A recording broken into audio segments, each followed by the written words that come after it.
વાત કરું છું અને તમારી દયા છે તો હું ઉભો રહેવાનો છું। અત્યાર સુધી કોઈ ત્યારે વિચાર નથી કર્યો, પણ હવે એવું લાગે છે કે 2027માં આમને ઉતરવું પડશે।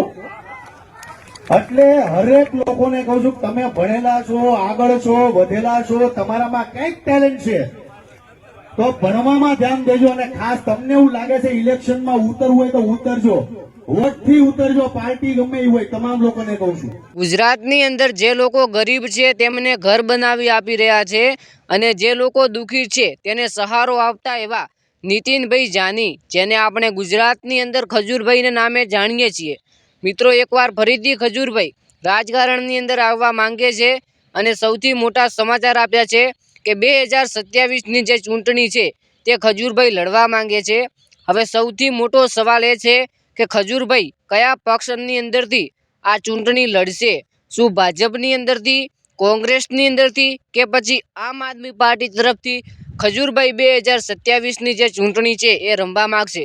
સૌપ્રથમ મિત્રો વાત કરી લઈએ કે ગુજરાતના સૌથી લોકપ્રિય અને એક્ટર ના કહી શકીએ, એક ગરીબ પરિવારનો સહારો બનતા ખજૂરભાઈને તમે સૌ જાણો છો, જે ભાઈ કેટલાય લોકોના ઘર બનાવી આપ્યા છે। કેટલાય એવા ગરીબ પરિવાર છે, ગરીબ મા બાપ છે, ગરીબ દીકરીઓ છે, તેમને ઘર બનાવી આપ્યા છે અને તેમનું દિલ જીતી લીધું છે।